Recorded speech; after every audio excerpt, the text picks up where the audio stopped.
The safe and effective COVID-19 vaccines are why we are where we are today. We're winning our war against this evil virus this year, and we are steadily returning to all those activities and life events we had to sacrifice in order to save lives. These vaccines are modern medical miracles, and I believe in their timing, a gift from God. Almost overnight, they have turned the tide, reducing a staggering number of deaths that we were seeing at long-term care facilities and allowing us to get our children back to in-person instruction. To date, more than 2 million Kentuckians have rolled up their sleeves to protect themselves, their loved ones, and their communities. I think the fact that we have vaccinated, now 2,060,000 Kentuckians is special and it's important. We are over 84%, we believe, the CDC's website, of Kentuckians over 65, which is incredible. But we need to do even more. We need even more of our fellow Kentuckians to get vaccinated before we can truly be free of COVID-19's threat. So today we're announcing 2 incentives that are just amazing. We know COVID vaccines are life-saving, and now, for some people, they're going to be life-changing. In the coming weeks, 3 vaccinated Kentuckians 18 years or older will become millionaires. And 15 Kentuckians ages 12 to 17 will win full ride scholarships to a public Kentucky college, university, or technical or trade school, which includes tuition, room and board, and even books. First, your shot of hope can now be your shot at $1 million.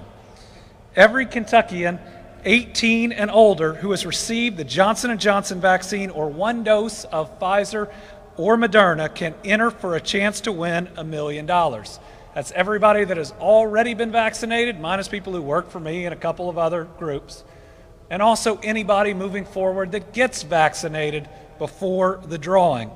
3 separate drawings will be conducted, so 3 vaccinated Kentuckians out there are about to hit the jackpot with plenty of time for others to get that shot and then to get their shot. For our younger Kentuckians, we have an equally big deal prize. 15 vaccinated Kentuckians 12 to 17 are receiving full ride scholarships to a public college, university, technical, or trade school in Kentucky. Think about that. I mean, truly life-changing going forward. Tuition, room, board, textbooks. If you've attended a post-secondary institution recently, or maybe you're a parent or guardian putting a child through college, you know this is a big, big expense. And I said, winning $1 million or a free education is truly life-changing. It opens up untold possibilities and opportunities. And here, all you got to do is the right thing. Get protected from a terrible virus, help us defeat COVID-19, help us reach herd immunity, and maybe, just maybe, end up with $1 million or a free education. These drawings will be held July 1st, July 29th, and August 26th. Winners will be announced the day after each drawing. We need a little bit of time to contact the people and to make sure we've got everything taken care of. So those means the announcements will be July 2nd, July 30th, and August 27th. You can find all the information at shotatamillion.ky.com. On that website, you're going to see the portal that you need to register on. There'll be the terms and conditions. There will be a phone number for those that don't have access to the internet to sign up, and we'll be getting that out in the coming weeks too. If you've already gotten your shot, good for you. You're eligible. All you have to do is sign up. If you haven't gotten your shot, go get it. Protect your family and get qualified for this amazing opportunity. If you're on the fence, how about a free ride to college? Or how about the best odds that you will ever have at winning $1 million? All you got to do is the right thing that every public health official in America says you ought to be doing anyways. So now I'd like to welcome somebody who really helped us put this together, who has been a great partner in governing and has really shown so much vision. That's Dr. Aaron Thompson, President of the Kentucky Council on Post-Secondary Education. He has been a tireless advocate for the Commonwealth. He has been huge. Incredible leadership during COVID-19. We could not have a better person in his spot. Dr. Thompson. I'll clap for you. Well, thank you, Governor. First of all, I'm assuming I'm not eligible for the million. You were not. Okay, I thought I'd check. But first of all, Governor, I want to thank you for being the education governor, for not just focusing on P12, but also higher education. This initiative actually does two things for the recovery of our economy. One, it provides really the life vision that higher education is important to have a sustainable income and a sustainable way of building wealth. Number two, the health and safety of our people is crucial to not just the recovery of the economy, but a sustainable economy. Thank you for both.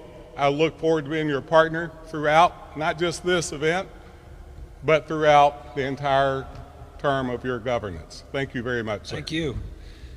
And hopefully in the coming weeks and months, Dr. Thompson and I have big plans, and we hope that there'll be many other announcements on many other fronts to help bring us into the future. What a great opportunity, Kentucky. Do not pass this up. Protect yourself. Protect your family. Help us defeat a pandemic that has killed 7,000 Kentuckians, and at the same time get a shot at $1 million or get a shot at a free college education. Remember, these vaccines are why we're filled with so much hope right now. It's why we're back here in the Capitol in person. It's why we're getting to go back to so many things. It's why June 11th is going to be such a special day, and it's why our economy is set for liftoff, or, as Moody says, recovering with gusto. Help us achieve ultimate victory over COVID-19. Get your vaccine, sign up. It might be worth $1 million. Thank you all. We will now I can take about 10 minutes of questions, and I got to run to an economic development call that we will all hope works out well. So we'll go left to right if we can. I'll try to get everybody. Tom? Thank you, Governor. I have been hearing that the signs that say the Capitol is closed are coming down 1 week from today. Well, is that true, and is that also going to hold for other state facilities and tourism-related places, that type of thing? So tourism facilities are already opening up on a different schedule, like the ones out there for business, the June 11th date applying to them. Right now, the Capitol is open for appointments and for tours and for the rotunda.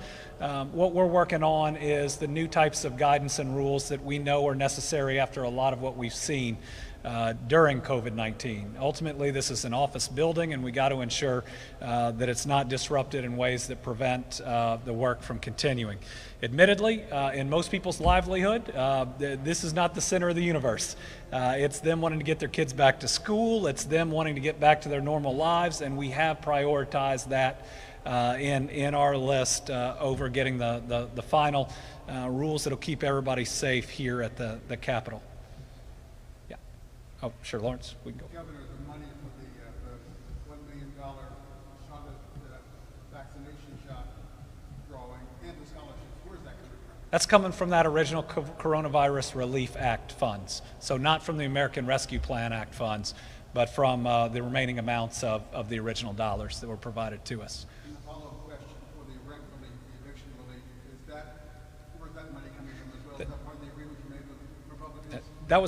That was a direct federal program coming down from the federal government that goes directly to the state. Here for us, our housing corporation, that was directly appropriated to us. What we had is $270-odd million for the rest of the state. If you worked it out, Lexington and Louisville, we thought we're going to get bigger allocations on their own. We still have north of $150 million unallocated in there, and so this is going to help get those dollars out.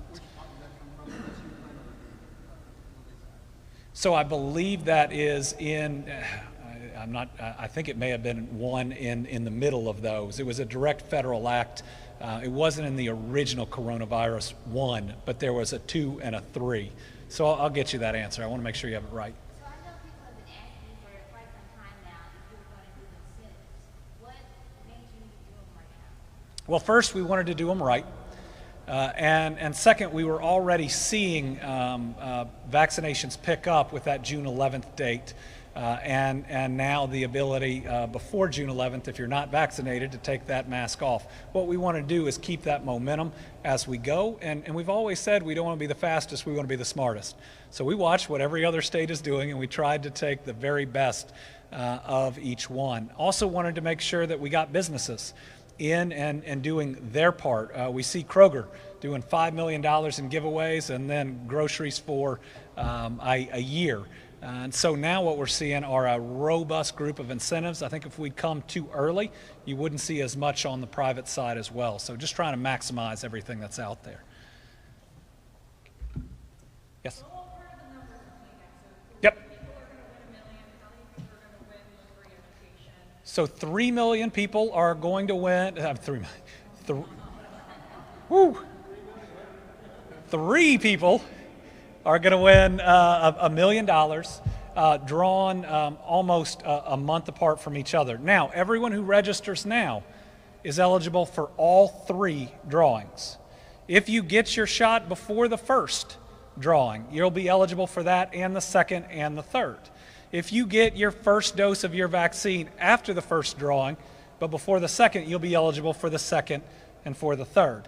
So you only have to register once, but you're going to have time all the way up to that final drawing to get registered for at least one of them. And then it's going to be 15 Kentucky kids, ages 12 to 17, that win that full ride. We're going to announce them 5 each time. When we looked at other states, they've done a lot of things. We did more, certainly, on the education side, but those are our values. And that 12 to 17 group is incredibly important if we want school to be normal. Next year, K to 12, which we really want it to be normal, and I think it will. Anybody else? Yeah.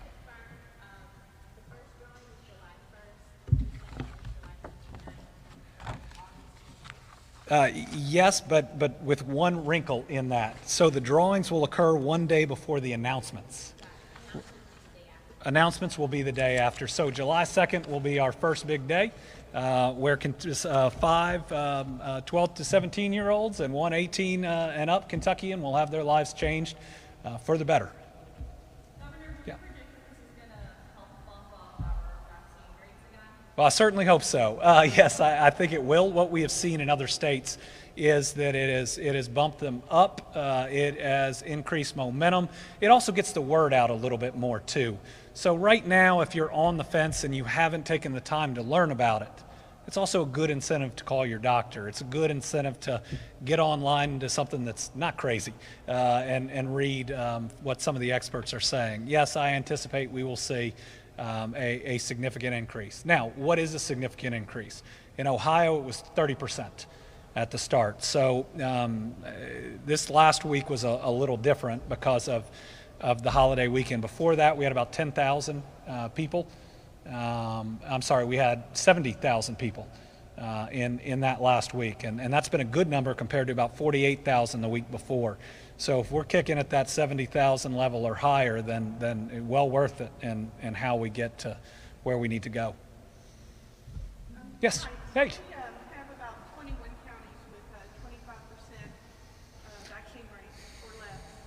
And I guess I'm curious, a lot of them are on the southern border, and public health officials are basically saying the southern states are a petri dish for variants. And I guess I'm curious if there's any discussion about doing some sort of incentive to target specific counties around to help those with really low rates. We're looking at any and every option. I was on a call with county judges the other day, and then some specific area individuals, and certainly the low vaccine rate in Tennessee, much lower than ours, I believe. We do believe impacts those border counties, just like some of the restriction differences impacted them as well. It's been one of our challenges, as we've moved through this. The second piece is them getting the same information that we put out and that others put out, as opposed to information coming from different state and other media sources. One thing we did talk to their judges about is we want to make sure that we are at all their festivals, that we're able to pull up a mobile unit and be at any place that they think they're going to have the maximum number of people, so that we can directly talk to and vaccinate individuals, whether that's Wild Health or one of the other groups that's out there doing those mobile vaccinations. But as we move forward, if we need to figure out, and it'd have to be on a different scale, obviously, than what we're talking about today, incentives in those counties and judges think they'd work, well, we're all for it.